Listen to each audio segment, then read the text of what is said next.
Assalamu alaikum. Welcome back to Arifur School of English. I hope you are doing well by the grace of Almighty Allah. As you know that I am discussing pronouns with you. मैंने दो चार types आपके साथ discuss किए हैं. आज और एक दो टाइप्स मैंने लिए हैं.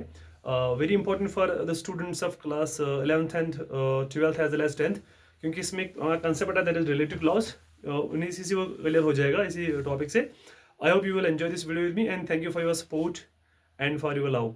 So let's get started. यहाँ पे लिखा है रिलेटिव प्रोनाउन. रिलेटिव प्रोनाउन है प्रोनाउन यूज्ड टू रिलेट और जॉइन टू वर्ड्स. ये ऐसे एक प्रोनाउन है जो दो सेंटेंसेस को या दो वर्ड्स को जॉइन कराने, दो सेंटेंसेस को बेसिकली या दो क्लॉजेस को जॉइन कराने में हेल्प करते हैं. उस वर्ड को हम रिलेटिव प्रोनाउन कहते हैं. कौन से वर्ड्स है? हु हम यूज करते हैं for persons in the subjective case. Which भी यूज करते फॉर एनिमल्स और things in the subjective case. What हम करते फॉर रीजन के पर्पस के लिए. होम हम करते हैं for persons and then objective case. मैंने ऐसे पहले वीडियो जो बनाया था इंटरोगेटिव उसी पे है वो. हुज हम यूज करते हैं फॉर पर्सन्स लेकिन जो पोजेशन दिखाएंगे उसके लिए. वाई हम करते हैं रीजन के लिए. दैट हम करते हैं for both persons as well as things के लिए इसको हम यूज करते हैं. It's use for both the things as well as the persons. She is my sister who won the golden medal. तो आई जस्ट ये एक क्लॉज है, ये वाला एक क्लॉज है, ये वाला दूसरा क्लॉज है. तो I join both these clause by who. तो इसने क्या किया, इसने इस हु ने इस क्लॉज को इसके साथ रिलेट कर दिया. ठीक है.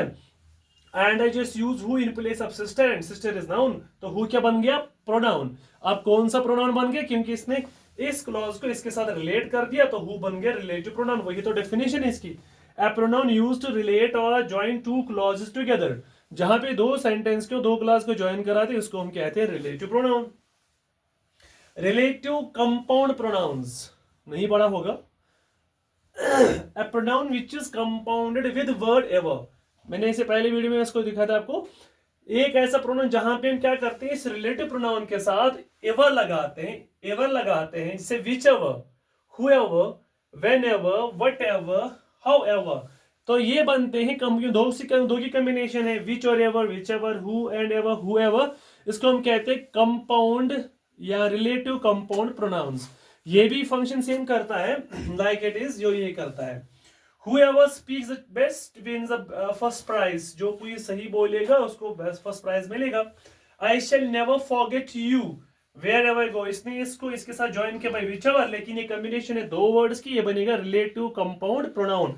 तो whichever हो गया हमारा रिलेटिव कंपाउंड प्रोनाउन. ठीक है. इसने इस क्लॉज को इसके साथ ज्वाइन कराया.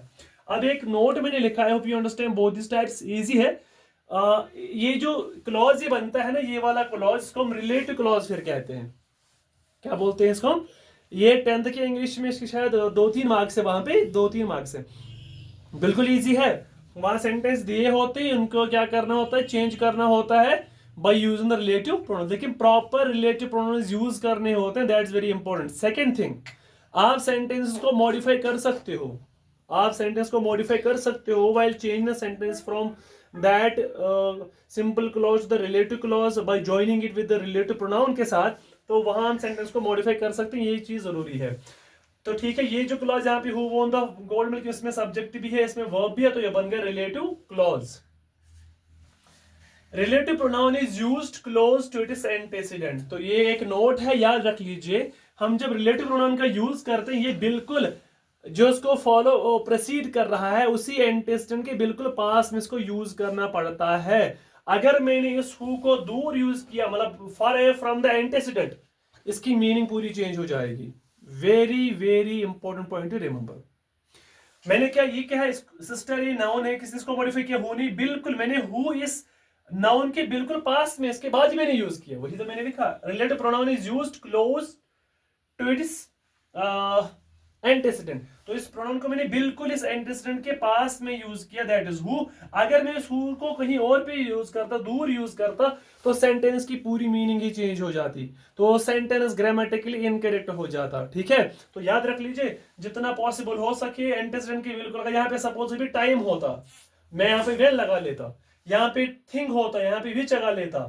ठीक है. यहाँ ऑब्जेक्टिव केस में कोई तो मैं होम लगा देता, तो बिल्कुल एंटेसिडेंट के बिल्कुल पास पास ही यूज कर लेता. ये पॉइंट याद रखिए. वेरी इंपॉर्टेंट पॉइंट है for you people.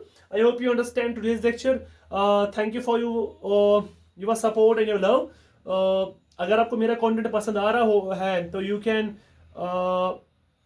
like my page, you can follow my page, and you can also subscribe my YouTube channel by the same name, Arif Sir School of English Grammar. I hope you will like today's session also. Thank you for watching the video. Do like, share, follow my page as well as my YouTube.